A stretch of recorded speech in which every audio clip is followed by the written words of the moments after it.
இன்றைக்கி நம்ம பரத் குக்கிங் கோல் ஐபிஓட final view தான் வந்து பார்க்க போகிறோம். இந்த ஐபிஓ நல்ல ரிட்டர்ன்ஸ் தரக்கான சான்சஸ் இருக்கா, அப்ளை பண்ணலாமா வேண்டாமா போன்ற விஷயங்களை வந்து நம்ம டீட்டெயிலாக பார்க்க போகிறோம். இந்த ஐபிஓ 2 நாள் சப்ஸ்கிரிப்ஷனை கம்ப்ளீட் பண்ணிடுச்சு. ஸோ இந்த ஐபிஓக்கு நல்ல வரவேற்பு இருக்கிறத இதில் நம்மளால் இந்த டேட்டா வச்சு நம்மளால் தெரிஞ்சுக்க முடியுது. ஓவராலாக டே 2லேயே வந்து 33.89 டைம்ஸ் வந்து ஓவர் சப்ஸ்கிரிப்ஷன் ஆகிருக்கு. இதில் ஷேர் ஹோல்டர் கோட்டா இருக்குதுன்னு சொல்லிட்டு நம்ம ஆல்ரெடி பார்த்துருந்தோம். ஷேர் ஹோல்டர் கோட்டாவுக்கு அதிகமான வரவேற்பு இருக்குது. ஸோ ப்ரீவியஸாக வந்து பார்க்கும்போது ஒரு 14 லாட்ஸ் அப்ளை பண்ணால் அலாட்மெண்ட் சான்சஸ் ஆகிறதுக்கான வாய்ப்புகள் இருந்துச்சு.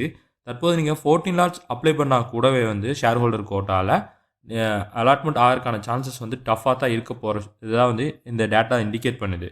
ஸோ டே 3 வந்து இன்னொரு நாள் ஃபைனல் டே இருக்கிறனால ஸோ இந்த ஐபிஓ ஷேர் ஹோல்டர் கோட்டாவில் அப்ளை பண்ணால் கூட வந்து அலாட்மெண்ட் ஆகிறதுக்கான சான்சஸ் வந்து டஃப்பாக தான் இருக்க போகுது. மேக்ஸிமம் நீங்கள் 2 lakhs வரைக்கும் ஷேர் ஹோல்டர் கோட்டாவில் அப்ளை பண்ண முடியும். ஷேர் ஹோல்டர் கோட்டாவுக்கு அடுத்து ரீட்டைல் கோட்டாவும் பார்த்தீங்கன்னா அதுலேயும் வந்து நல்ல டிமாண்ட் இருக்குது. 27.28 டைம்ஸ் வந்து ஓவர் சப்ஸ்கிரிப்ஷன் ஆகிருக்கு. ஸோ இன்னும் ஒரு நாள் வந்து பாக்கி இருக்கிறனால இந்த ரீட்டைல் கோட்டாலையும் வந்து அலாட்மெண்ட் ஆகிறதுக்கான சான்சஸ் வந்து ரொம்ப டஃப்பாக தான் இருக்க போகுது.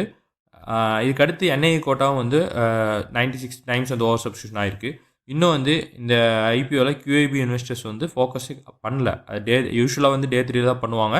ஸோ அதே மாதிரி டே 3ல் இந்த ஐபிஓவில் QIB இன்வெஸ்டர்ஸ் வந்து அதிக வரவேற்பு தரக்கான சான்சஸ் இருக்கிறதுனால இந்த ஐபிஓ டே 3ல் நல்லா வந்து சப்ஸ்கிரிப்ஷன் ஆகிறதுக்கான சான்சஸ் வந்து ரொம்ப அதிகமாகவே இருக்குது.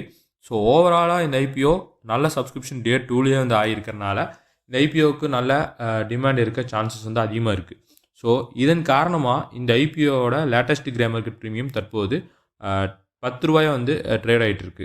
இது வந்து பார்த்திங்கன்னா 46% வந்து லிஸ்டிங்கை தரக்கான சான்சஸ் இருக்குன்னு சொல்லிட்டு இண்டிகேட் பண்ணுது. ஸோ இதே லெவலில் ஜிஎம்பி கண்டினியூ ஆனால் நம்மளுக்கு ஒரு லாட்டுக்கு 6,360 ரூபா வந்து ப்ராஃபிட் கிடைக்கிறதுக்கான சான்சஸ் இருக்குன்னு சொல்லிட்டு ஜிஎம்பி இண்டிகேட் பண்ணுது.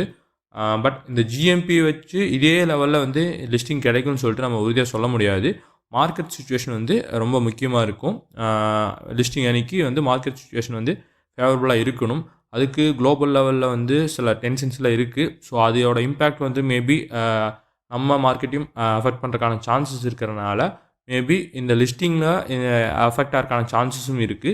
இல்லைன்னா வந்து நல்ல ஒரு டீசெண்டில் நல்லாவே ஒரு 40% மேலே வந்து லிஸ்டிங்கின் தரக்கான சான்சஸ் இருக்குதுன்னு தற்போது ஜிஎம்பி வந்து இண்டிகேட் பண்ணுது.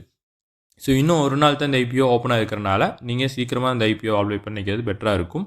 இந்த இன்ஃபர்மேஷன் உங்களுக்கு யூஸ்ஃபுல்லாக இருந்தால் மறக்காமல் நம்ம இந்த வீடியோக்கு லைக் பண்ணிவிட்டு நம்ம சேனலை இன்னும் சப்ஸ்கிரைப் பண்ணாமல் இருக்கீங்கன்னா சப்ஸ்கிரைப் பண்ணிக்கோங்க. உங்கள் ஃப்ரெண்ட்ஸ்க்கு ஷேர் பண்ணுங்கள். நன்றி, வணக்கம்.